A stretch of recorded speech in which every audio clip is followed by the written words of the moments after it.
Yo, what's up, ladies and G's? Much love to those returning and shout out for those tuning in for the first time. I'm your host, DeAndre Evans, CEO and founder of Level Up Daily Podcast. And today I have a very special guest. Now, normally a lot of people talk about results, but this guy, he actually delivers them. He's like one of the top people in the industry when it comes to providing valuable results and information. Well, thank you. Absolutely. All in all, though, to be very honest, he understands how to get to the top. And once he's there, he understands how to elevate even higher. He's one of the realest people personally that I know from afar and one of the most influential people that I've ever met. I have none other than the real Bradley. What's up, Brad? How you doing? Man, pleasure. Thanks, man. You're making me sound awesome. I mean, of course, man. I'm here on dropping bombs. That's what we do. I need to actually get like one of those buttons. Like I always hear it on your podcast, and I'm like, I need one of them, like a level up button. I don't know how I need to get that orchestrated. I'll show you. It's just that little Tascam unit right there. Yeah, maybe we can drop one on here for you. Yeah. All right, cool. But usually what I like to do, though, honestly, when I'm opening up for a lot of new guests, considering the fact that it is Thursday, we can do like a throwback Thursday type thing.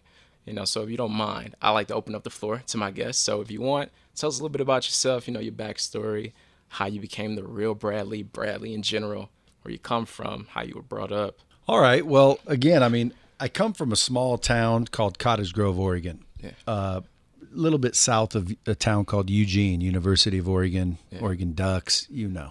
Yeah. But growing up in the Northwest in a small town, it was kind of children should be seen and not heard. My parents didn't really, parent me. They just kind of made sure I didn't die. Made sure I had food. Yeah. My dad was kind of a blue collar worker for most of my life, although he did start a little entrepreneurial journey and ended up getting sued. We had a tavern and someone came in, drank too much. Yeah. Apparently you're responsible. So we got sued, and then he just kind of gave it all up, went back to just being an average Joe. Came home. He drank a lot. Not like, he was a functioning alcoholic, I think. Mm-hmm. So when he was pissed, you knew it. And, when he was drunk and happy, it depended on the day. Mm-hmm. But at the end of the day, he drank a lot. So he came home one day, 16 years old. I was 16 years old. He came home and he had told me to mow the lawn, but I'd forgotten to do it twice now. So he walked in the door. I could tell he was drunk. Mm-hmm. I could tell he was in a pissy mood. Mm-hmm. And he said, "Why didn't you mow the lawn?" And I said, "I forgot." And I was with my friend, and he said, "You forgot, huh?" Yeah. And I said, "Yeah." And he said, "Why don't you hit the fucking road?" And I said, "What?" And he gave me that look to where I better get moving. Right. And so I grabbed a bag and literally left the same day and never went back. So I was out of the house at 16 years old, mm-hmm. like any 16-year-old, without parenting and supervision, you tend to make good choices. Yeah. So I thought, well, why am I going to school? Mm-hmm. I could go to LA and be a movie star. Yeah. So I quit school, went to LA, was homeless on the beach for a little while, mm-hmm. ended up, giving that up, didn't like being broke, found out, got a starring role in a movie. 3 days before production, the producer's son got out of a drug rehab. They gave him my part. Yeah. And that's when I first learned that like whoever's paying for the movie is the one that makes the decision. So I thought, I know, I'll go get rich real quick, come back and just be the guy paying for the movie. Then I'll make myself a movie star. Well, I set out on the journey to be rich or a millionaire. Back then, a millionaire was like what a 100 decamillionaire is now. Yeah. So I set out just being naive, not knowing that, it's not going to be as easy or overnight like I thought. So I just started selling things. Mm-hmm. Ended up moving back home to Eugene, Oregon, got a job fighting forest fires. It was hard as hell, got poison ivy, didn't like hard labor. Yeah. Opened up a newspaper, found a job selling cars. They gave me a free car to drive. I got to wear a suit and tie, which made me feel cool. Right. Started doing well, started making more money than my parents just in sales, and ultimately spent the next, I'd say, 10 years selling art, selling RVs, selling cars. Spent another 5 managing these places and really mastering the craft of sales and closing. And I was always out for me. Like I wanted to get rich so I could have this and I could have that. And then when I was 30 years old, man, I was running this car dealership, and there was this guy in the back, totally cool dude, had a great family, just a real nice guy, man. Like the kind of guy you'd let your daughter date. But he made minimum wage, and I could see, the struggle that they had, their family.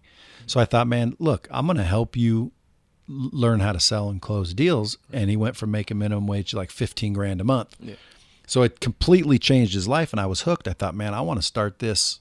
I want to do this for a living. Mm-hmm. So I quit my job, went out and started a training company. And that's really when things started happening, which is crazy. Because if you think about it, dude, most people spend their life, looking to serve themselves, when in reality, and it sounds cliche because a lot of people say it, but when you actually look to help other people, that's, I think, when success starts to chase you rather than you chase it. So for my first 30 years, man, I was chasing success like you wouldn't believe, never could get anything to stick. I mean, I made $300,000-$400,000 a year was my best year, but I could never get over the hump, and I blew all my money. I didn't invest it. I had no parenting. Yeah. If I could go back and do it all over, I would do two things different. Yeah, I would seek knowledge faster, and I would invest my money more wisely. But I started focusing on helping other people. Man, that's when things really started turning around. Yeah. So I went out on the road, opened up a training company called Desert Sales Academy, found out very quickly that what I did for that individual, I couldn't replicate. And I couldn't figure out why. I was saying the same thing. I was doing the same thing, but it wasn't working. People weren't changing. Right. So I did a little research and found out there's 4 key ingredients to effective training. Good content, repetition, practice, and accountability. Yeah. Now, when I worked at the place, and I did this with this guy every day, I was doing those things. I just didn't realize it till it was too late. Yeah. So when I realized this, I thought, man, how am I going to be in the same place all the time? I'm traveling around. I'm talking to people. There's no way to do this. Yeah. So I invented this company, Lightspeed, which is really a software. It's an interactive training platform that I developed for myself. And then it worked so well that I started showing it to other people, other trainers, other subject matter experts. And, they were amazed, never seen anything like it. And they started using it. And then I just focused like, hey, I'm going to just support the experts rather than try to be the expert. Right. So I stopped selling my training really and started just selling the platform to trainers. And then that led to selling it to businesses. Because most businesses, they believe in training, they're just not doing it effectively. They don't realize they're not delivering those 4 ingredients, which would be like, let's say you have a problem, you go to the doctor, you get a shot, but instead of the doctor giving you a shot in the arm, he squirts it next to your arm. Well, you might believe you got medicine, but you're wondering why it's not working. Well, because you didn't actually get one. So that's kind of the backstory. Man, just grew up average. I was always kind of good at sales, even from 6 years old when I sold candy bars. Yeah. What kind of candy? World's finest chocolate. World's finest. Schools used to send the kids out to knock on doors and sell it to their friends. I outsold everybody, developed a pitch at 6 years old. It was cool. Right. But anyway, just spent the whole life being a jack off, selfish, egotistical, arrogant, hard-headed. Yeah. Not listening to people, not seeking information. Yeah. I call it a jack off. Like most young people are jack offs. Like they think they know everything. Yeah. They don't want to hear anything from anybody. Yeah. You're an old man. What do you know? But now looking back, now that I am an old man, dude, that was a big mistake. And nowadays, again, you've got the internet, you've got virtual courses, online courses. Right. Access to information like Google. It's just, it would be stupid now for someone to disregard all the information. Back when I was growing up, there wasn't Google. There wasn't a success summit or an entrepreneur summit every 5 seconds like there is now. But man, that's the backstory. Love it, man. I love it. I feel like we answered all of my questions in like 10 minutes. We done? I know, right? But that's real. I appreciate that, though. And I know a lot of people tuning in probably enjoy that a lot.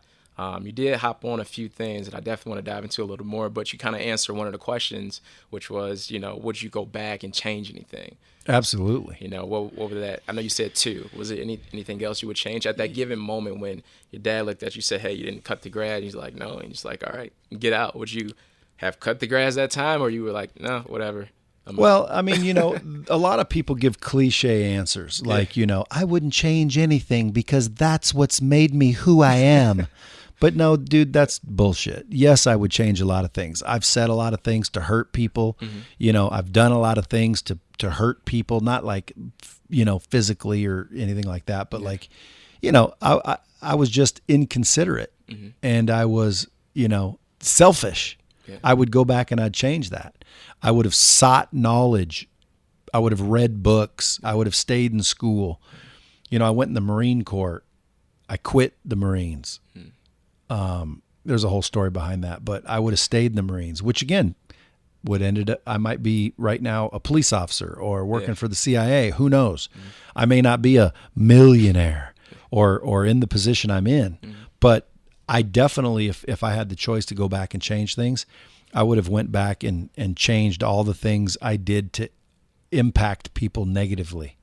I would have went back and just been a light my whole life. Yeah. If I could, but you can't. Yeah.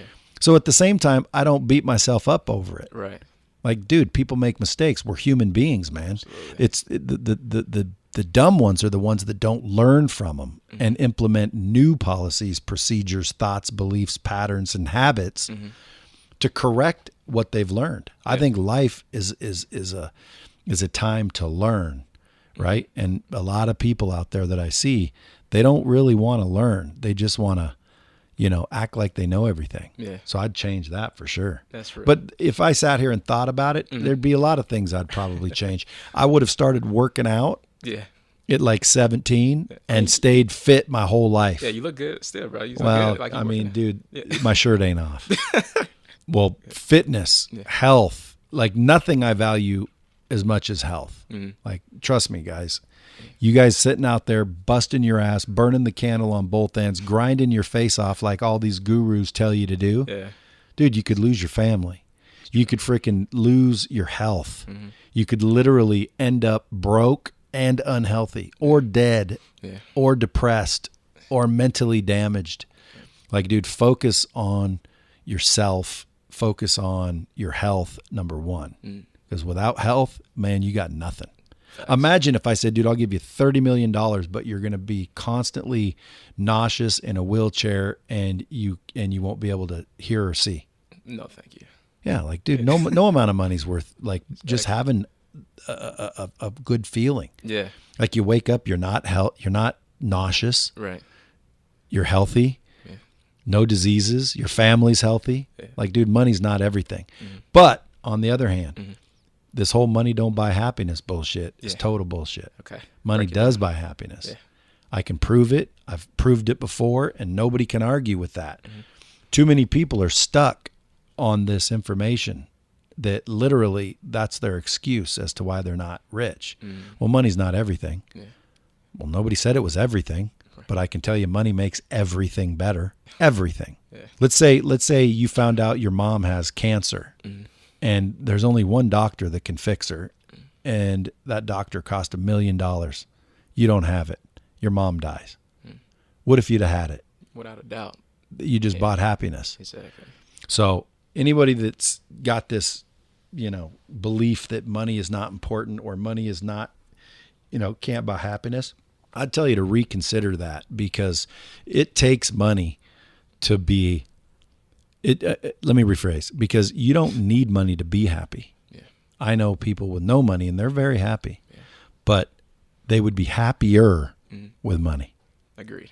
And a lot of it. That's when you need that bomb drop. Like, well, I can drop it if you want. Drop it. I'm put it in there. Drop that. We're going to do like multiple of them. I know a lot of people tuning in. They're like, wait, what is that? Because on my show, I don't have that cool feature. So you tuning in right now, I'm actually on Bradley's set live in person. Like, normally I do my interviews remote. I be in my bedroom chilling, my shirt on, just talking to people via over the phone or Skype or anything. But this time I had to take the opportunity, guys. Like, I know, honestly, you actually recently posted on your Instagram, and I thought this was like perfect timing. But you was talking about being comfortable and uncomfortable. Yeah. I think it was like 2 days ago. He dropped it. He was like, a lot of people think, being comfortable is satisfying in the sense of doing what's normal. And that's exactly what I personally had to do. Because I would have just stayed at home and just rocked out and be like, yeah, Brad, okay, cool, chopped it up. You would have been doing like X, Y, and Z or whatever. But No, if you weren't here, this would be canceled.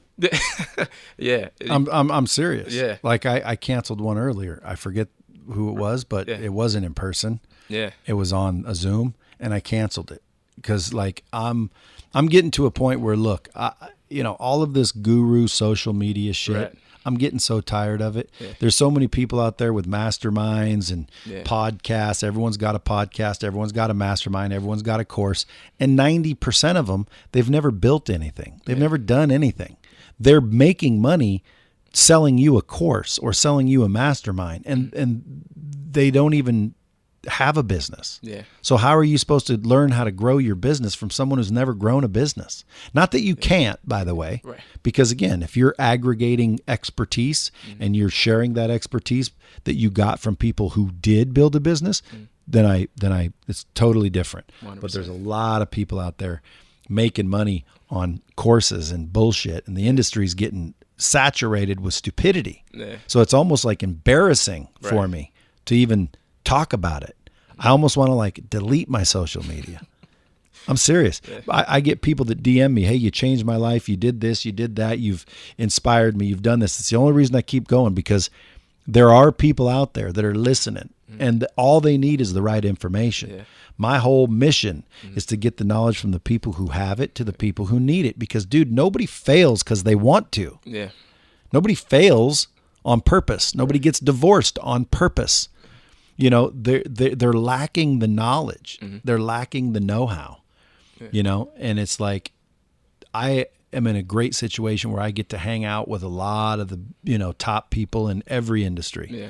Well, dude, it's my obligation to make sure I can get that knowledge from them to the people who need it. Because, dude, wouldn't you want to live in a world that's more successful? Absolutely. Wouldn't you want it to where when someone gets married, you congratulate them and expect that they'll be together forever? Yeah. Hey, I'm starting a business. Oh, fantastic. That's exciting. And you can actually think in your head, wow, this is awesome. Right. But most people do. Yeah. Oh, you're going to start a business? Good luck. That, Well, yeah, what are you going to do about marketing? Well, what are you going to do? Oh, you better have your money saved. Right. You better get ready for some hard times. Why? Why is it so difficult? Yeah.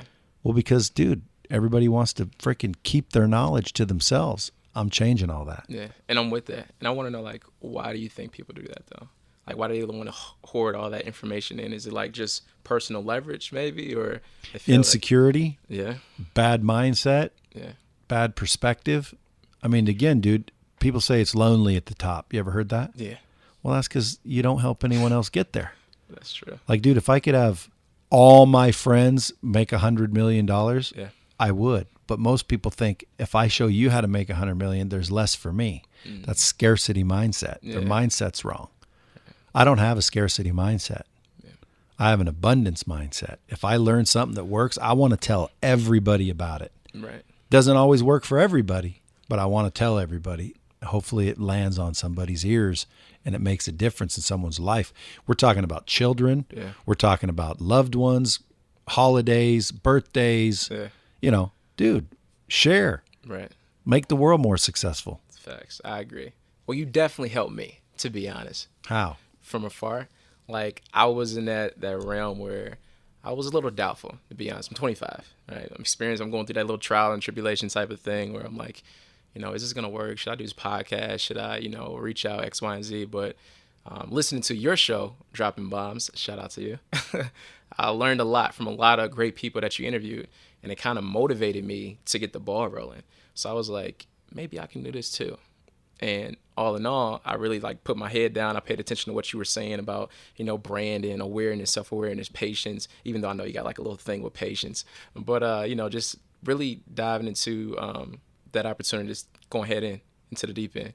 And I interview a lot of people like David Meltzer, Brandon Hampton, John Lee Dumas. I mean, a lot of people that you probably know of and have relationships with. Yep. I've been able to do something similar. I'm starting to grow my relationships in a different way. And I'll bet you $1,000 you've had people email you saying that did something to them. Absolutely. See, dude, that's what makes it worth it. Yeah. Who cares if anyone ever advertises or you make any money doing it? Yeah. I'm telling you, dude, that's why you should do it. And then you get passionate about it and you're doing it for the right reasons. You're trying to help others. Next thing you know, dude, someone's going to call you and say, hey, can I give you some money to talk about this? And again, you don't hear advertisements on my podcast. I get hit up at least 2-3 times a month from somebody saying, hey, how much is it to say something about my product? And it's not that I'm against it. A, I have to believe in your product. And B, I'm not doing it to make money. Right. And by the way, I do make money from it because people hear it, they come in, they find out about me, they find out about Lightspeed, they find out about an event, a course, something, and dude, you make money. Absolutely. So, but why do I do dropping bombs? The one reason, because I think it's my obligation. I'm in a position where I'm blessed to be around a lot of people with a lot of expertise. Yeah. Dude, if I didn't do it, that'd be selfish. Yeah, that's true. And I agree. And you too. Yeah. Because if you got Meltzer and these guys on, well then, dude, obviously you got me sitting here. Even though I personally don't think I'm any expert, Man, I'm still learning. I know some things. Yeah, for sure. And I can help people. Yeah. But I'm not a billionaire yet. At the end of the day, until I reach $1 billion, for some reason, and again, if anyone can help me with this, it's probably some sort of childhood trauma.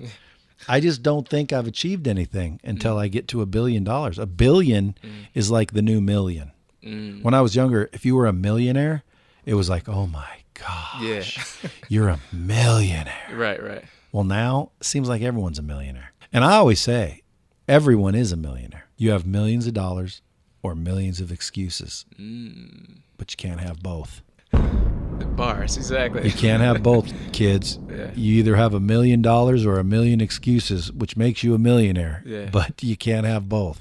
I like that. No, I agree. No, that's heavy though, because I know a lot of people, especially my age, amongst millennials, like we like, yo, I gotta make it, I gotta get there, like now, and it's like in a rush, and it's like if I become a millionaire, I'll be good.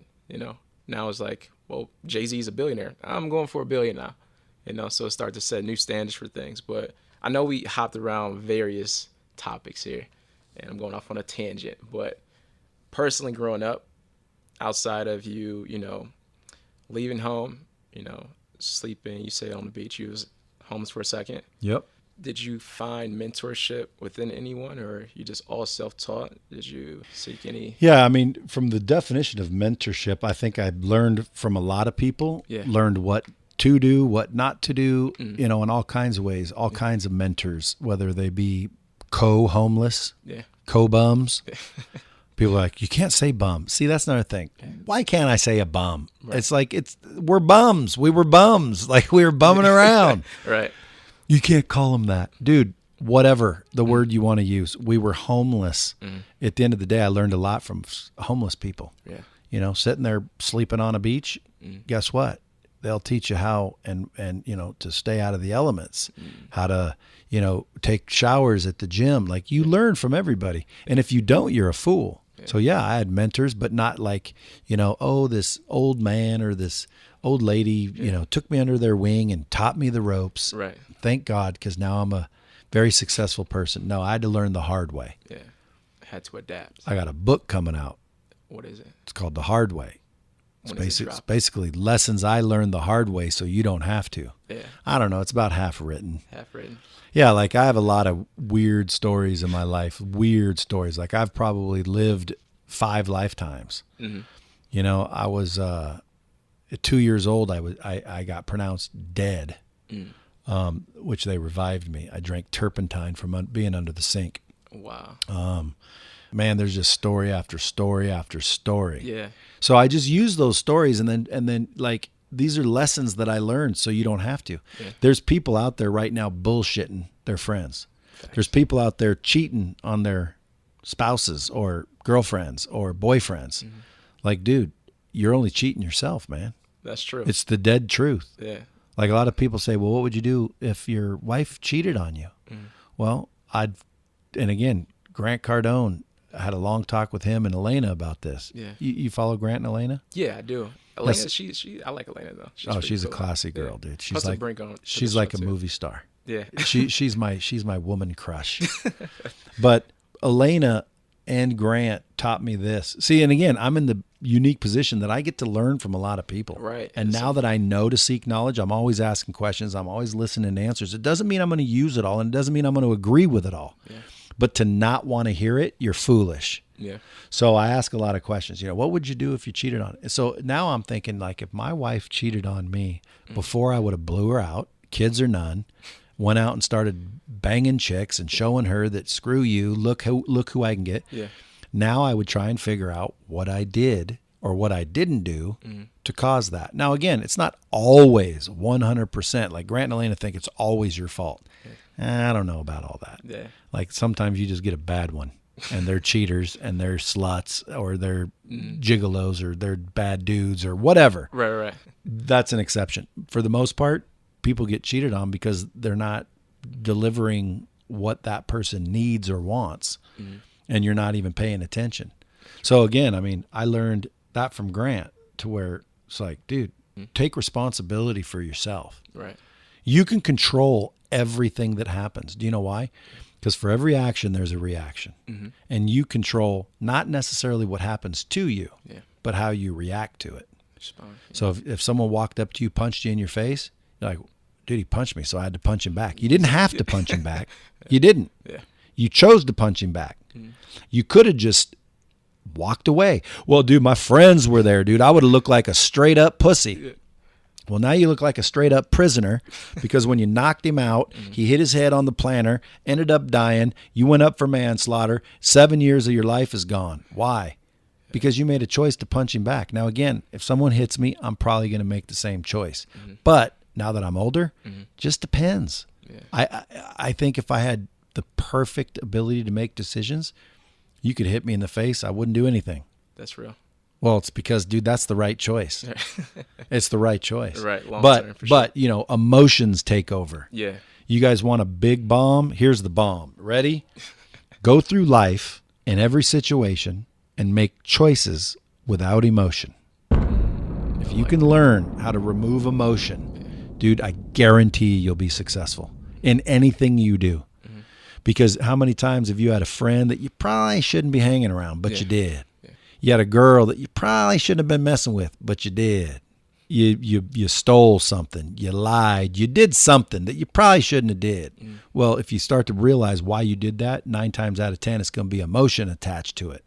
It's emotion. If you get rid of emotion, if you walked around and you used pure logic, no emotion, dude, you'll be the biggest winner this world's ever seen. Yeah. So how would you go about trying to accomplish something like that for those tuning in? Like how to slowly eliminate that emotion to be, non-reactive in a sense to. Well, as a human being, I don't know if it's possible. However, how you do it is you be aware of it, you're conscious of it, and you work on it.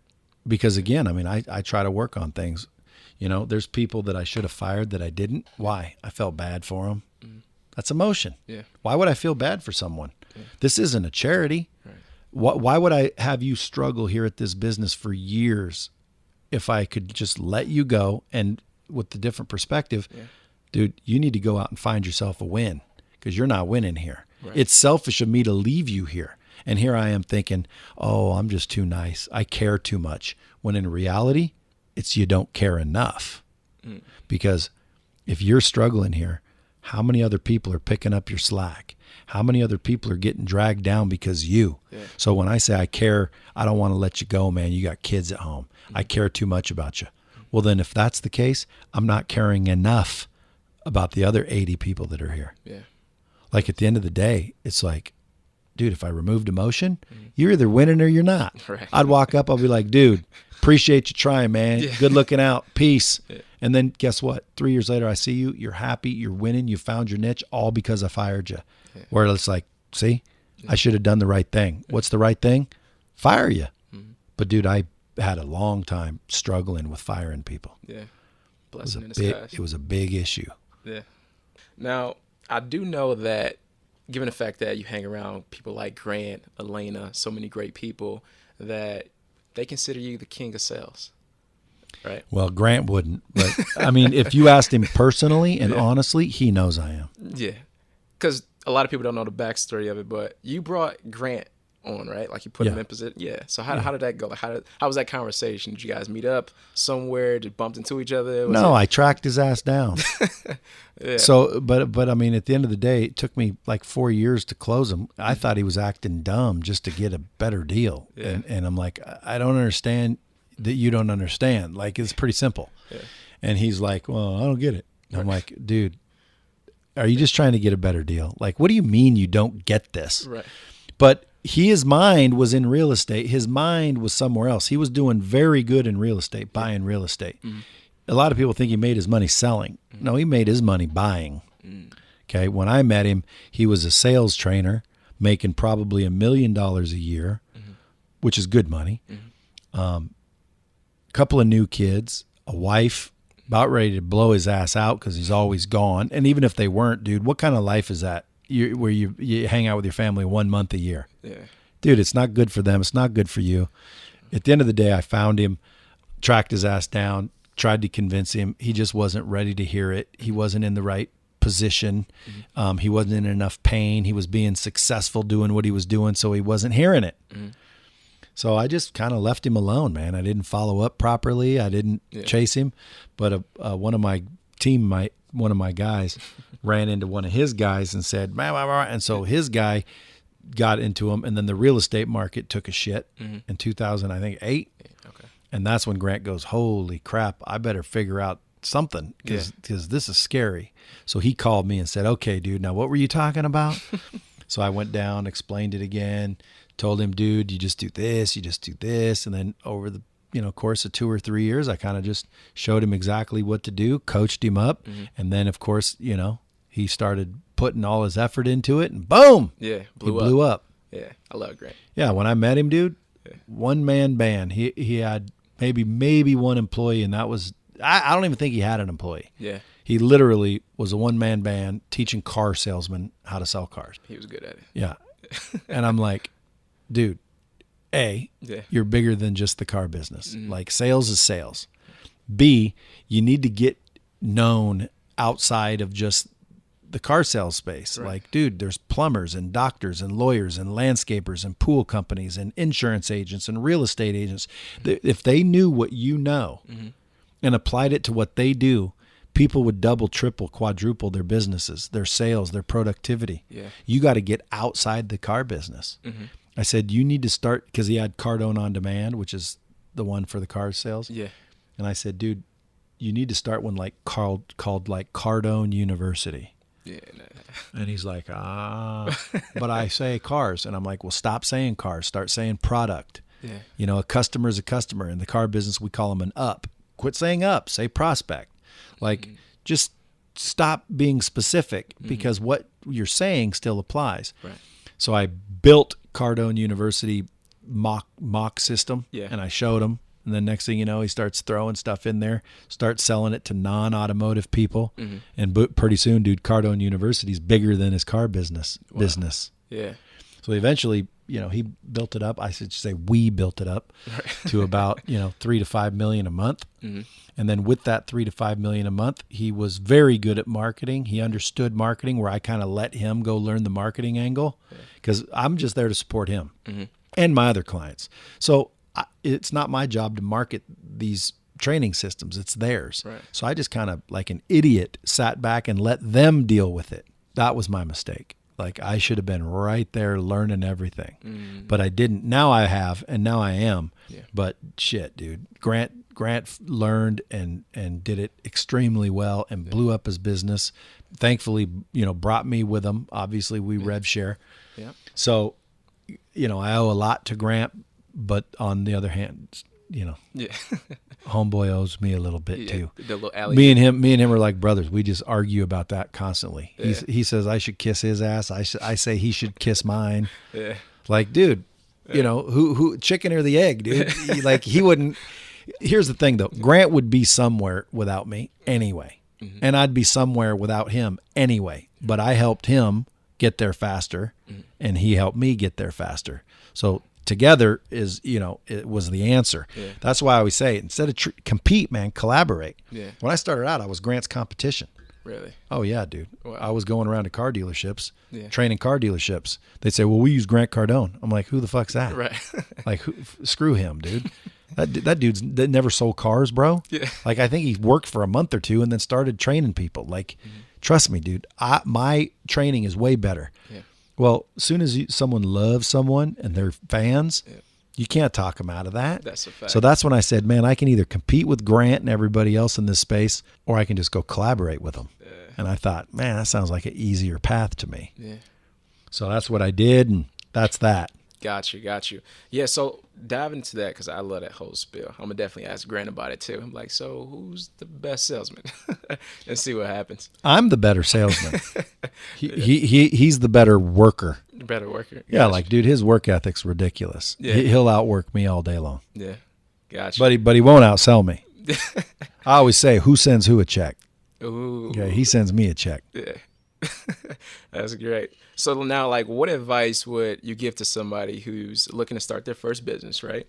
Since you are one of the best in sales and marketing and branding, like in the marketing sales area. I'm not the best in marketing. I'm just learning. I'm freaking feeling my way around. Yeah. Like, Grant's way better marketer. Russell Brunson. Yeah. You know, as far as culture and branding, Andy Frisella. Uh-huh. Unbelievable. Yeah. Like, dude, there's way better. I'm not the expert at You're marketing. there, though. I'm getting there. Yeah, you're there. I'm learning. Yeah. I'm a student. Student to the game. But any advice would you give to anyone though? In this? Yeah, I mean, if you're starting out a business, you got to understand one thing, man. Mm-hmm. It's all about attention. Mm-hmm. You know, you have to get attention. You have to do stuff to cut through the noise that's out there. And, you know, like, if you just hire a company that does what everyone else is doing, you're going to sound like everyone else sounds. Yeah.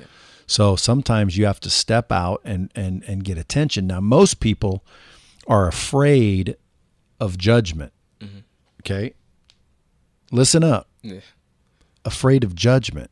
People are afraid to be judged. And that's what causes most people to not do anything. Because you cannot be afraid to be judged. Like, for example, if I put an ad on Facebook and nobody really disagrees with it and nobody really agrees with it, it's vanilla. Most people are like, they're happy with that. They don't want to cause a fuss. They don't want to cause any drama. Right. Well, the problem is, dude, is what if you see my ad and you don't really agree and you don't really disagree? It's not good. It's no real intel, no insight on anything. Yeah, it's just noise. It's vanilla. Yeah. It's like, well, whatever. Bradley, I don't know. Yeah. But if you go out there and you're willing to be judged and you make a statement that you believe, I believe this is my belief, and you literally have an opinion, that's when you're going to start getting attention. Now, you want negative attention. I mean, you don't really want it. Like, I don't want haters, but you have to realize you're going to get them. Yeah. Right. And if you're doing it right, you're going to get them. Yeah. Because if I wanted to start a marketing campaign right now, I would come up with my opinion and belief, and I would state it to a point where I hope someone gets offended. Because if people are getting offended, people are also going to resonate. So most people don't want to do that. They don't want to come out with an ad that'll offend anybody. And so they always come out with vanilla ads that aren't engaging. They don't resonate. They're not inspiring. They don't move people. That's what I'd say. I'd say if you're going to start your own business, realize one thing: get in a position and stick to it. I like that. But as far as sales, I mean, look, sales is a process. It's like a mechanical thing. Yeah. There's steps to a sale. There's anatomy to a sale. You know the first step to any sale, if you're good, if you're a professional, if you're a master, first one is preparation. Most people miss preparation. Yeah. They think, well, the first step is to introduce yourself, or the first step is the meet and greet, whatever they call it. Dude, the first step is get prepared, both mentally, physically. Like, there's a lot of things you can do every single day to become prepared, depending on what industry you're in. Most people miss preparation. They take it for granted. They just roll into the game. Yeah. Now, how many championships do you think, let's say, the Patriots would have won if they didn't practice all year? They weren't prepared. None. Right, dude. Preparation's key, but so many people miss it. Yeah. Business owners, entrepreneurs, salespeople, they're missing the preparation. They're racking their brain. Why am I not succeeding? Well, you're not preparing yourself. You're not conditioning, improving, developing. Yeah. You're not learning. You're not growing. And then when it comes to patience, listen, if patience meant understanding that things sometimes take time, Well, then I'd have patience. I would agree with patience, but that's not what patience means. Yeah. Patience means that you can experience challenge, trouble, and delay without becoming upset. Well, dude, that's the problem with most people. Nobody's upset. Like, get pissed off. Yeah. Get fed up. Right. Because what makes you move and take action is pain or pleasure. That's the two main things. Yeah. So you need to get pissed. You need to not violently pissed and physically pissed and, where your gut has problems and you start having mental problems. Yeah. I'm talking about, get pissed. Right. You should be farther than you are. Mm-hmm. You can be better than you are. And when people say, oh, have patience, what does that frickin' mean? Right. Have patience. You mean sit back and relax and wait? Right. Is that what you're telling me? Yeah. Oh, well, things take time. No shit. So I should just relax? Yeah, relax. Shit takes time. Dude, we're not cooking frickin' ribs. Yeah. Like, dude, ribs take X amount of time. Right. Relax. Yeah. Put them on the grill and relax. They'll be done soon. Yeah. You can't complain them done faster. Yeah. But dude, we're talking about business. We're talking about fitness. We're talking about health. We're talking about relationships. Mm-hmm. You should not have patience. Yeah. You should increase your activity, increase your development, increase your focus, increase your action. Do not have patience. Have the opposite of patience. Get upset, get pissed, and go out there and get what you want. Because when it boils down to it, dude, anyone on earth, I don't care what your excuse is, has the same exact opportunity. Now, maybe not advantages. Yeah. Okay. There's people at disadvantage. If I had a rich dad who handed me $1 million to get started, well, dude, I have a bigger advantage than someone who doesn't. Right. But it doesn't mean they don't have the opportunity. It doesn't mean they can't do it themselves. It's just harder. Right. Oh, it's easy for you to say, dude, your parents paid for your college. Dude, you could have fucking worked your way through college. Quit making excuses. Self-awareness is key. Yeah. You got to be aware of facts.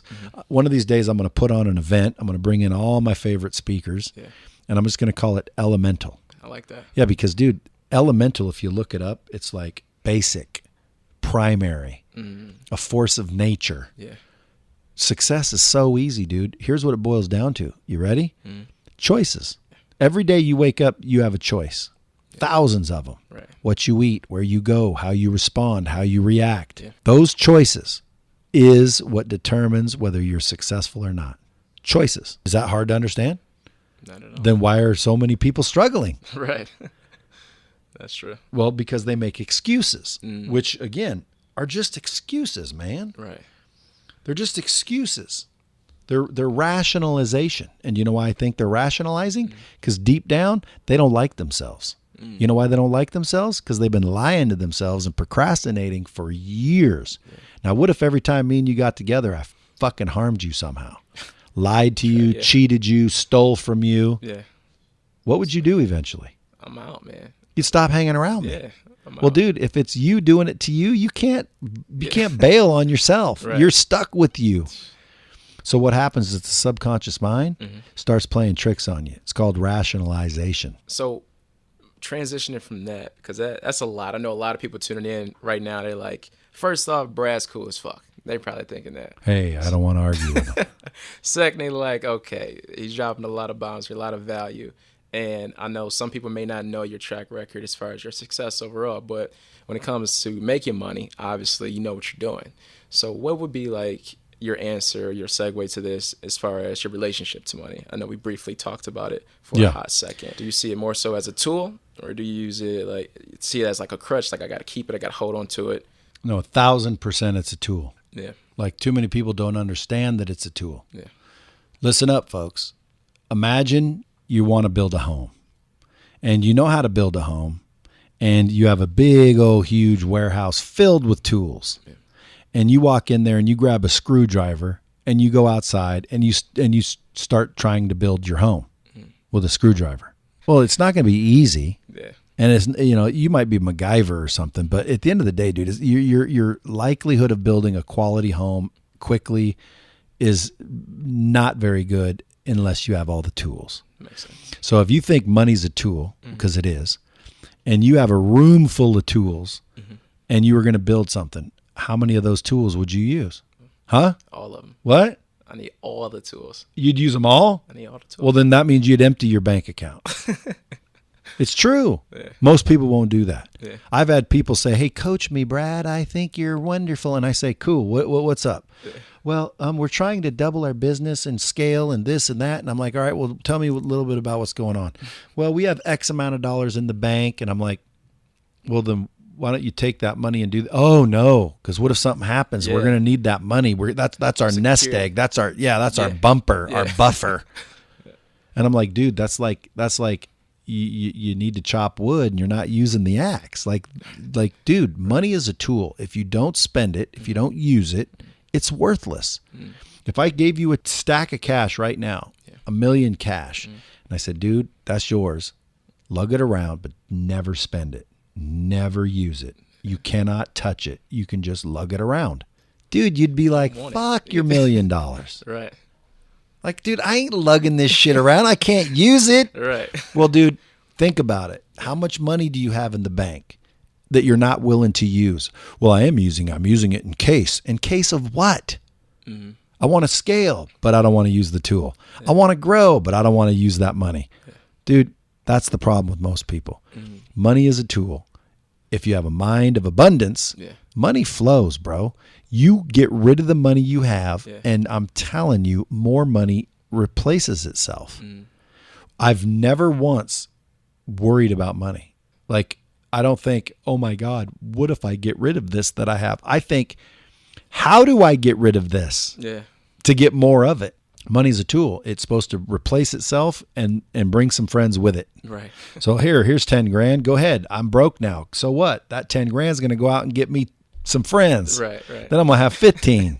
Then I'm going to go throw the 15 out there and they're going to bring back 25. Yeah. Hopefully. Right. And guess what? You screw up sometimes. You spent 10 and guess what? 4 came home. Mm-hmm. Well, where's the other 6? Well, guess what? Learn, develop. Right. But don't be afraid to keep using money. Yeah. You better use that 4 more wisely now. Right. But most people, they contract. Yeah. They start to have scarcity. Oh my God, look what happened. Do you think that was more so like their upbringing personally? Yes. So based off 100%, dude. Listen to all the things your people told you. Mm-hmm. Like my people used to tell me, better save your money. For what? For a rainy day. The fuck's wrong with a sunny day? Like, I wouldn't tell you to save for a rainy day. I'd tell you to follow the sun. Yeah. Like, dude, take your money and just follow the sun so it never rains. Right. But, a lot of people, that's what they were taught. And what they're trying to say is not what comes out of their mouth. In other words, they want to make sure that you're never in a situation where you need money and you don't have it. Yeah. So they tell you better save it. Well, by telling you to save it and teaching you to save it, they're costing you more. So if they did the opposite, listen, money's a tool. Use it. Here's how you use it. Make sure you get rid of it as fast as you get it. Mm-hmm. Stay broke. Dude, the richest people I know are broke. Really? Like literally. Yeah, like, dude, you look in their bank accounts, they don't have money. They have assets that are producing money. And the reason they have money in their bank is because they can't get rid of it fast enough. Every time anyone that you know is wealthy, I'm talking about real wealth. Yeah. They don't have money, dude. They're getting rid of it as fast as it comes in. Mm-hmm. Like, hey, I got $30 million over here. Where can I put this? Yeah, and then next thing you know, that $30 million turns into 50 and they're like, shit, where do I put this? Yeah. And then they're like, shit, where do I put this? And pretty soon, dude, their whole job is to get rid of their money. Yeah. They want to be broke. Yeah. Because money's a tool. And if it's not engaged, you're not scaling or growing as fast as you could. Hopefully everybody tuning in is paying attention to what Brad just said. It's so important. Like, you should be using your finances to create leverage to get in a position where you have money coming in fluently as an asset that rolls out. Or credit, dude. Everyone's afraid of credit. Everyone tells you, if you don't have the money, you shouldn't buy it. Bullshit, dude. Show me where to sign. You'll loan me yours? Right. Hell. Dude, listen, if anybody out there listening, I'll take any loan you guys want to give me even today. Yeah. It just depends on the terms. Mm-hmm. Now, if I'm going to pay you 90% and I can only make 30%, well, then I'm not borrowing your money, fool. That's a deficit. Right. But if you'll loan me money at 10% and I can turn around and make 20%, I'll net 10%. Let me use your money. Exactly. Yeah. Why would you not leverage credit? Why would you not go get a loan? Yeah. Like, it's foolish. And yes, dude, we were taught that. Yeah. What about you only got 24 hours in a day? You ever heard that? Yeah. All the time. My mom been telling me that since I was like, you got 24 hours in a day. Yeah, but guess what? That's total bullshit. Yeah. I mean, we all got 24 hours in a day. So it's all about what you do with it. Yeah, but that's not true. That's not true, dude. Break it down to me. Time is unlimited. That's true. No, that's true. Yeah. It is. Yeah. Like, for example, let's say I'm digging ditches and I'm out there with a shovel digging the ditch. Well, someone wants to give me $50 to dig the ditch. I only have 24 hours in a day, right? No, I don't. I say, hey, how about I give you $25 to dig for me? You say, okay. Well, now I got your 8 hours and I got my 8 hours. How many hours is that? 16. Yeah. Now, if I buy your whole 24 and I have 24, well, now I got 48 hours in a day. I got your 24 and my 24. And then I go get your buddy, and now I got his 24 or her 24. And pretty soon, I've got 700 hours in a day. What do you mean? They're called employees. Yeah. They're called workers. They're called leverage. They're called unlimited time. Pay attention, folks. I don't know if you've heard this before, but this is a fact. Yeah. Okay. I say wealthy because rich and wealthy are two different things. And you want to be wealthy, you don't want to be rich. I mean, you want to be rich too. Yeah. Like if you were going to pick one, wealthy's better, but hey, trust me, rich is cool too. But rich, wealthy mindset is to trade money for time. And the opposite is they trade time for money. Yeah. So if I just said to you, dude, you stay right here and work for me, I'll give you $50,000 a month salary. What would you say? Personally, I'd be like, all right, let's go. Right. And most people would, especially younger, because they don't know any better. And by the way, you have to freaking do that sometimes to accumulate enough leverage on your own. Right. So, yeah. Or you become entrepreneurial. You start to understand the simple principles, which is what Elemental will be teaching. Yeah. The simple principles of success. If you work for me for $50,000 a month, you're throwing away your dreams. Now, if you take that $50,000 and leverage it intelligently, you wouldn't be working for me long anyway. Right. But, and obviously, again, dude, there's exceptions to every rule. This is in general. This is not like, oh, let me prove you wrong. Dude, listen, pay attention. This is what I'm trying to tell you people. If you trade money for time or you trade time for money. Now, if I paid you $50,000 and you work for me, I got your time. Don't I? True. I'm giving you my $50,000. Yeah. I got your time. Now, if I'm smart, guess what? I'm going to make more than $50,000 on your time. That's true. It's totally true. And guess what? That's what rich and successful people understand, dude. Don't trade time for money. Try to trade money for time. You get some money, dude, what's the most valuable commodity on earth? Time. You can't get it back, but it is unlimited. Usually it's traded for money. Okay, so again, the wealthiest people in the world, dude, every day they're trading money for time. People that are not as successful are usually trading time for money. That's why people are busy. That's why people are losing their families. That's why people are getting divorced. That's why people are shutting their businesses. They don't have enough time to get everything done, and they're too afraid to trade their money for time because they don't have enough money because they're too busy to do it. It's like this cyclical nightmare, dude. That's true. So anyway, I brought that up because one of these days I'm going to put on an event. You guys pay attention. Follow me on social media. When you hear Elemental, the Elemental conference or event, you better come because, dude, it's going to be real shit, broke down, simple as it gets. And dude, now you can either go and win or go and make excuses. Nice. Because at the end of the day, dude, anyone can win. Anyone can do it. I don't care what your circumstances are. Yes, I did not say it would be as easy for everybody. You know, there are things that are legitimate that fucking hold you back. But guess what? So what? You know, there's people that say, I can't lose weight. I've got a thyroid issue. No, that doesn't mean you can't lose weight. It means you can't do it as easily as someone with no thyroid issue. That's true. Nope, it's a medical condition. Okay, well, again, there's exceptions to every rule, kids. I'm talking about in general. Stop the excuses. take some action, start to realize this shit isn't rocket science. This shit isn't hard. It's choices. Do you know how to make a choice? Absolutely. Do you know the difference between right and wrong? Yep. Good or bad? Yep. Dude, then you got what it takes. Right. Wake up every day. Should I get out of bed? I'm comfortable. No, let me lay here a little longer. Wrong choice. Yep. Or guess what? In some cases, right choice. Yeah. So get better at making choices and stop worrying about the big choices. Everybody's all worried about, these life-changing decisions. Yeah. Dude, make baby little decisions correctly and you won't have any big decisions to make. Yeah. They'll be made themselves. Right.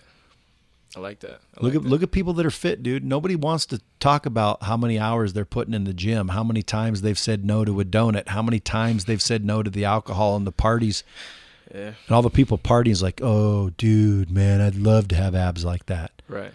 Not more than you'd apparently like to party with your friends. And again, hey, it's choices, right? Exactly. Because, dude, I've partied with my friends. Yeah. I've made the choices. Yeah. And you live with the choices that you make. And guess what? There's ways that you can get a little happiness, a little party in there, and a little workout in there. Yeah. The question is what makes you happy? What do you consider success? Yeah. Because, dude, nothing I say can tell you what success is. Only you can tell you what success is. People say, what's the key? There is no key, bro. It's a combination. I like that, yeah. Like imagine a padlock that takes a key and you're looking for a key and it's a damn combination lock. Right. What's the combination? That's what you're looking for. You're not looking for a key, and people are out looking for a key and there is no damn key. Yeah. What I think success may not be what you do. Yeah.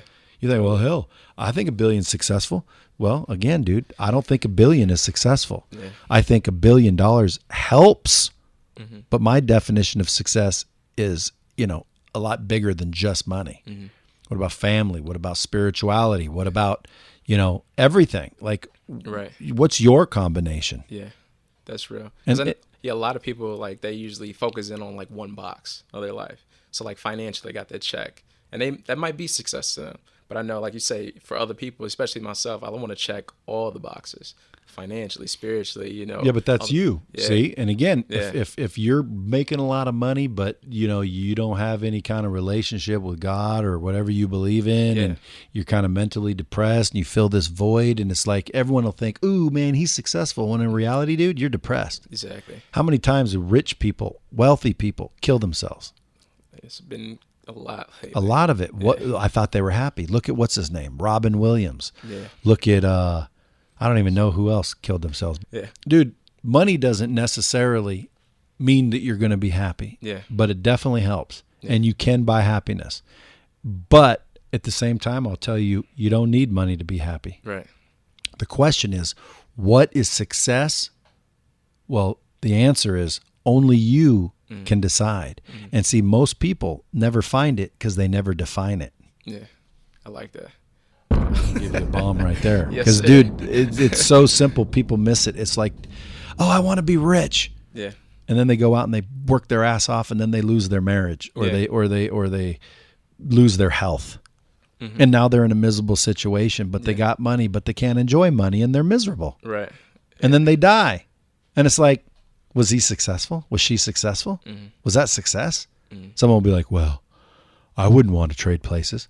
Okay, well then, dude, then that wasn't success. If you want to find success, define it. How am I supposed to go find it if I don't even know what I'm looking for? You want me to stumble across it? Does that happen? Sure, it happens. But guess what? It's not likely. It's not a plan. Hope isn't a strategy. Yeah. Like, my mind is just everywhere now, just having this general conversation. Because I have this conversation with a lot of people, especially guests that I bring on. Like, what is your definition of success? And they tell me, or like, what do you think about this? Or why, certain people think a certain way. And a lot of your guests probably give some bullshit cliche answers. I just try to tell the truth. Now, if it happens to be cliche, well, then I'm going to tell you that's what I found to be true sometimes is cliche. Yeah. But at the end of the day, there's a lot of people that'll tell you answers because they think it sounds good and it makes them sound good. Yeah. What do you think success? I believe success is when you help others. Yeah. Really? Yeah, okay. Yeah. Then why ain't you down at the fucking soup kitchen? Why don't you open up your house to all the homeless folks? Why don't you take your paychecks and go give it away? Right. Well, then I'd be hungry. Right. Well, then quit saying freaking success is fucking helping others. That's part of it. It's a combination, man. Yeah. But everybody's different. There's some people that think going out and getting laid every single night with the different chick, driving a Lamborghini, looking like a stud on social media is success. Yeah. And then they find out later, damn, I got AIDS. Nobody loves me. I'm all alone. I got 12 kids from 12 women. I'm sued. I'm broke. I can't fucking keep up with this shit. Yeah. Guess what? That's because you didn't define success, because success isn't driving Lamborghinis, banging a bunch of chicks, causing a bunch of freaking drama in the world. Success is, up to you. But if you think success is that, then dude, that is what it is for you. Just go for it. Yeah, then go for it. Yeah. Make yourself happy. Yeah. Quit worrying about other people and start worrying about yourself. Hopefully you have integrity and ethics and you do the right thing and you're like a good dude or a good girl, a good person. Everything should work out. Right. But most people worry about others.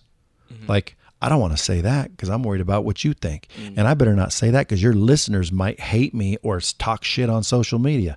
Dude, I don't care. Right. I'm doing what I think. What I think is the right thing to do, and that's telling the truth. Sometimes people don't like the truth. Sometimes I say, dude, good-looking people in shape, get more opportunities than fat people, ugly people. Really? It's the truth. They get more opportunities. Doesn't mean they can't do the same things. Right. They get more opportunities. Like, dude, you're hiring somebody. Some big old 600-pound fat ass waddles in, or some freaking stud walks in. Looks good. It's going to represent your brand. Who you hiring? Come on, dude. It's just the truth. Oh, you can't talk about fat people that way. Yeah. Why, dude? Do we want to lie to fat people? Do you want to lie to fat people? Now, if you're listening to this podcast right now and you're thinking, hey, man, that's bullshit, I'm fat. Dude, good. Be fat. Dude, listen, I love food and I've been fatter than I am now and I still got fat on me. But guess what? You can call me fat if I'm fat and I'm not going to be offended. Yeah. You can call me gay if I'm gay. I'm not going to be offended. Why would I be offended? Because I am something. Right. I'm making the choice, right? Yeah. I'm making the choice. Hey, that donut. Oh, my God, those donuts are good. Yeah. Fuck it. I'm eating a donut. Right. Okay, good. Good for you. I'm happy for you. Are you happy? Yes, I'm happy. Good then. Yeah. And if you're a fatter person or you're out of shape and you're happy, dude, I would rather be fat and happy than buff and miserable. Facts, yeah. But the truth is, you get more opportunities when you're in shape. So if you're not happy and you're fat, try losing weight. Try getting in shape. Oh, so it's easy for you to say. No, dude, it's not easy for anyone to get in shape. Yeah, it's not. Well, this guy, in shape too. Dude, it's called sacrifice, discipline, consistency. It's just a choice, man. It's that easy. Yeah. If I want to freaking look like Jay Cutler, I'm going to go take some steroids, eat some protein, and pound those weights. And guess what? Eventually, and by the way, genetics have something to do with it, but eventually I'm going to get big, boom. Now, I may never be as good as Jay Cutler because he was 6-time Olympia, but I'm going to look a hell of a lot different than I am right now. Yeah. And guess what? Everyone's going to be like, oh, geez, how'd you do it? I chose to do it. Yeah. And it's a choice. Exactly. Everything is a choice. Yeah. That's where I was going. Yeah. Everything's a choice, folks. Quit looking like, there's rocket science. There's something magical. God wanted you to be poor. God doesn't want you to be rich. Dude, bullshit. Yeah. God gave you the same body and life as he gave everybody. Yeah. Use it. Right. Matter of fact, I think somewhere in the Bible, I don't know if you are religious folks, but somewhere in the Bible, I think there was a story where they gave 3 people different talents and one of them didn't use it because they didn't want to lose it. Yeah. So God took it and gave it to the person that, used them to multiply. Right. It's like, dude, you're not going to use the talent I gave you? Well, then you don't deserve anything. Right. Took it from them. Yeah. And I feel like, damn! Yeah, a lot of people go through that too. I know I was talking to my brother about that. Like, we get these visions, they come in your mind, you be like, oh, and then you see somebody else do exactly what you thought about doing. You'd be like, oh, that guy stole my idea. But ultimately, it was just God just throwing it to the next person, saying that you're not going to do anything with it. I will give it to somebody. Amen, dude. I'm going to give you a bomb on that one. Yes, sir. Because, dude, too many people do that every single day. Yeah. I invented that. Yeah. Is this my company? Yeah. No. Yeah. I didn't do anything with it. Now someone else is making a lot of money. Right. I've invented a lot of things. Yeah. Never did anything with them. Guess what? I see a lot of them out in the world, and the people that made them are millionaires. Yeah. Billionaires, That's insane. even in some cases. Yeah. So at the end of the day, man, you got to take action. Got to take action. You got to realize that everything's a choice, man. Consistency. Yeah. But more importantly, ethical integrity, like be the right type of person, because no matter what you do, if you are hurting others to enrich yourself, I'm telling you, it's not going to last. Facts. You're going to go down. Yeah. Yeah. The universe takes care of viruses and bacteria. Right. Got you. And I don't want to hold you up because I know we got a lot to talk about. We talked about a lot already. I know you got other stuff to do, but just a few more questions, I was thinking about as we were talking here personally, like how do you go about as a salesman or whatever, just in general, go about trying to embrace problems? Because I feel like some people spiral out of control. Like they don't understand how to endure during a dark period of their life in order to see the light at the end. Have you personally been through a point in your life where it's like, I don't know what's going on, I don't know what's going to happen, but you somehow embrace the moment or that problem? Yeah, I've conditioned myself over the years to look for problems, embrace them. To me, they're like games. It's like, a Rubik's Cube. Why do people play that stupid ass game? Well, it's a problem. Like, how the hell do I get this? But some people give up and they set it down like this is stupid. Well, some people now can take Rubik's Cubes and one hand solve them like this. It's like, dude, they've embraced that problem. Problems are what make you wealthy. Like, people don't buy products, they buy solutions. If you can solve people's problems, you're going to be very successful and very wealthy. If you were going to die tomorrow and I could fix it, what would you give me? Everything, anything. Right, dude? So how do you get good at anything? You practice, repeat, consistent, accountability. Like, dude, look for problems. If you knew that every single oyster you picked up had a pearl, it wouldn't be the same. Not every oyster has a pearl. So if you're looking for pearls and you pop it open, there's no pearl there, what do? Go to the next one. You go to the next one, and you're not upset that there's no pearl there. You realize, hey, there's no pearl here. Move to the next one. Right. You know what some people do? Yeah. They open up the pearl, there's no pearl. Yeah. Or they open up the oyster, there's no pearl. So they just close it and hold it and pray that there's a pearl that's going to be there when they open it again. Yeah. And they wait and they wait and they look, and there's still no pearl. And they just wait and they wait and they wait, and there's still no pearl. It's like, dude, go to the next one. Yeah. There's no pearl there. Facts. You think it's going to grow someday? Yeah. Like, move, man. You have to. Right. That's big. And I hope everybody paying attention and listening to that takes note of that, because that's very important, especially throughout your personal journey in life, because you're going to go through a lot of ups and downs. But it's just the fact that you remain consistent with your own purpose. You continue to move forward. But I did want to ask personally, because I know we talked about success overall, talked about choices, we talked about a little bit of everything. But personally for you, what drives you? Like, what motivates you to get out the bed? Dude, I don't, I think, again, I haven't went to a lot of counseling, so I can only guess. But I mean, I think what drives me is I have some sort of need to prove my worth. I don't know. Yeah, like maybe my insecurity. Everybody, like, I want to prove to, I don't even know who, maybe myself. Yeah. But, I could give you a cliche answer like, what drives me is I really like to see other people succeed. Yeah. No, dude, what drives me is freaking, I want the finer things in life, and I want to be able to give the finer things to people. Yeah. Like, I think the highest form of expression for love is giving. Like, think about it, man. You ever bought somebody something and it's like you're all excited to give it to them? Yeah. And then they get excited and you like that? Right. Like, that's what drives me, dude. I want to be able to give people financially. Yeah. Most people are like, well, let me give you a piece of advice. How about fucking a check, asswipe? Because guess what? Sometimes money is far more valuable than advice. Yeah. People are, oh, no, teach a man a fish and he'll eat for a lifetime. Give him a fish, he'll eat for a day. Sometimes I'm hungry, motherfucker. Give me the damn fish. Right. Teach me later. Yeah, Because you know how many times someone could have just lent me the money and I'd be way ahead? But no, I had to freaking learn.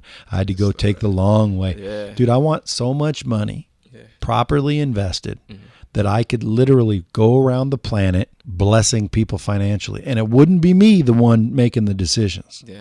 I'm just the vehicle through which they're chosen. Right. But that's what drives me, dude. I just want to be able to freaking I want my cup to be so full that when it runneth over, it's filling up everybody else's cup. That's what drives me. Yeah. That's a good answer. I want to be a billionaire.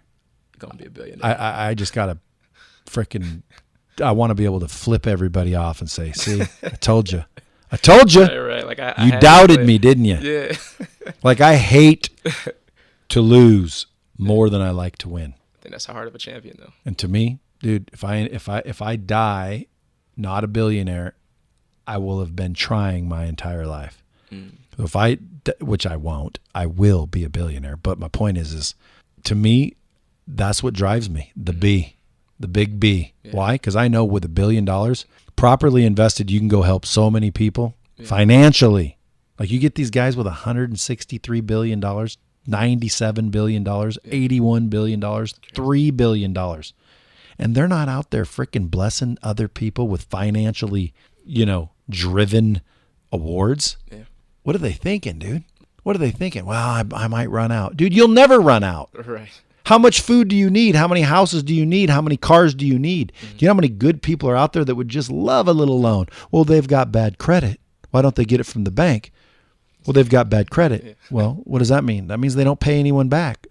Well, maybe because no one's ever fucking just helped them financially. Right. Usually, dude, the people that get the loans don't need them, and the people that need the loans don't get them. So I don't know, bro. That's a deep question. What drives me? My kids, proven, trying to freaking validate myself and my existence. I don't know. Gotcha. It's a big question. Respect. And one last question. Just wrap it up here for you.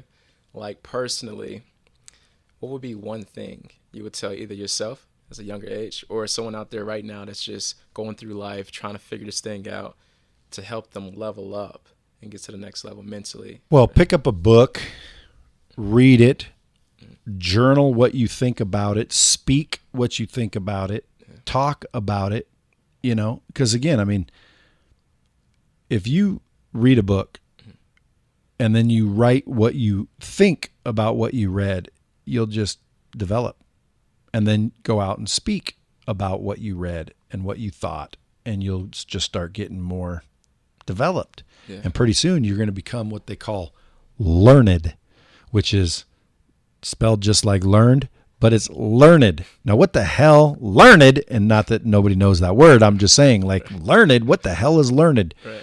Dude, learned means, that's a big word. And quite frankly, you can always tell people who are really, really learned. They've read a lot. They don't always agree with everything they've read, but they're very educated and learned. And I'm not talking school smarts. Yeah. Like, dude, I dropped out of school at 16. Yeah. I don't have a college diploma. Yeah. I have 4 PhD or 4 MBAs and a PhD, 2 PhDs, but they work for me. So it's like, dude, I don't need a degree when I can hire them. Yeah. At the end of the day, I would highly recommend someone young to pick up a book and read at least a book once a week. Yeah. Any book, but a book. Something. Yeah. Atlas Shrugged by Ayn Rand. Yeah, I mean, it's like, go read Atlas Shrugged. Go pick up a dictionary. Like, go pick up a self-help book. Go pick up something on underwater basket weaving. Go pick up something on fishing. Yeah. Find something that interests you and read about it. You don't have to agree. Read it, and then write, and then speak every single day, all day, every day, and you'll become learned. You'll become, a very interesting individual too. And, people are attracted to that. Yeah. People are attracted to, like, I want to be more learned. That's another thing I did. I never read shit growing up. Yeah. I didn't seek knowledge. I didn't freaking look for it. I didn't ask for it. I was just a stupid ass. Now I read a book every week. Walk on the treadmill, listen to the book, Every single week, I'll finish a book. I don't always believe it. You know, some of them are stupid. I'm like, same old shit. Yeah. Heard that before. But guess what? Open up a podcast. Open up a freaking course. Do yourself a favor. Learn, seek, develop, question, challenge, grow, test. You know what I'm saying? Exactly. Like, dude, it's not rocket science. Success is easy, man. Take action, learn from your mistakes, take another action, learn from your mistakes. Pretty soon you perfect things and you're very good at it. And when you're the best in the world at what you do, people are going to pay. And you will be, you know, successful financially at least, because the best in the world gets paid. I always say money is just a measuring stick for talent. Well, ladies and gentlemen, hopefully you found this episode very valuable. As I said before, Brad, you can tell, is very informative, very cool guy. Spoke his truth, kept it real the whole time, and I appreciate that. And thank you personally for coming on to the show. But before we go, just go ahead and let people know where they can find you at, where they can stalk your Instagram, your Facebook, YouTube, whatever. So I mean, you can Google me. I'm pretty much on all those channels. It's spelled Lea for Lee. People say, is that Leah? I say, I don't know. Do you drink Tia? So it's just like tea, but Lee. But, you know, you can Google Brad Lee, but I'm mainly on Instagram. Yeah. Like Facebook, Yeah. You know, Instagram, where you live Snapchat, Twitter, and Instagram. That's where you'd really reach out to me. That's the things I check the most. Instagram every single day. Like, gotcha. I'm in the DMs. There's nobody answering for me. It's all you. And 9 times out of 10, I will answer everybody. And you know, I respond with advice, all kinds of shit. But when you do, and if you do, like, keep your questions simple and to the point. Because again, when I got to read 98 pages, I'll stop reading. No, that is true though. Like, he's very responsive, guys. He actually responds to my DM. That's how I'm here. Like, I actually flew all the way from Detroit to Vegas just simply by reaching out via DM, and I think that's huge. A lot of people should take in consideration, especially influencer marketing, and it comes to building your personal brand. So thanks, Brad. I appreciate you for coming on. My pleasure, man. Thanks for coming all the way out here, dude. That's flattering. Absolutely, man. Till next time, guys. Much love, peace, and blessings.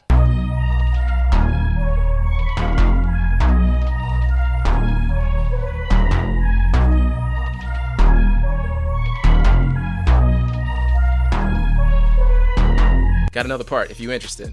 It's like a little bonus round I do at the very end. Go ahead. All right. So what's on your playlist right now? Dude, I got everything on my playlist. Country, rap, rock, classical, the whole bit. Like, I listen to it all. It just depends on the mood, what I'm trying to get accomplished.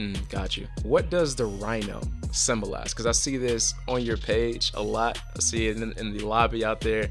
What is that? Dude, the rhino's unstoppable. That's what it symbolizes. Like, have you ever tried to stop one? And most people wouldn't and haven't. To me, it's just like it's just this tank, dude. Yeah, it's prehistoric dinosaur looking machine that is just freaking not stopping for anybody. Yeah. And that's me. Now, what is the last gift you gave to someone? The last gift I gave to someone, including my kids?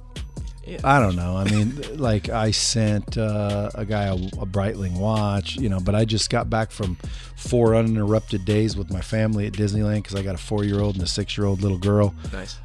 And I've been ignoring them and kind of being there but not really present. Yeah. And so to make up for it, I just grabbed them all, scooped them up, took them down to Disneyland for a 4-day just excursion, bought them like a shitload of gifts. But the very last one were 2 dresses, a teacup dress and a mini. And last question, right? So I know you're big when it comes to acting, right? You used to be an actor, or you still are. Right? Well, technically we all are. Yeah, right? So if your life was a movie, what would be the name of it? Brilliant. Just brilliant. That's right. Like when I die, on my tombstone, all I want someone to say is, "This man was brilliant." Come see the movie. It's out next summer.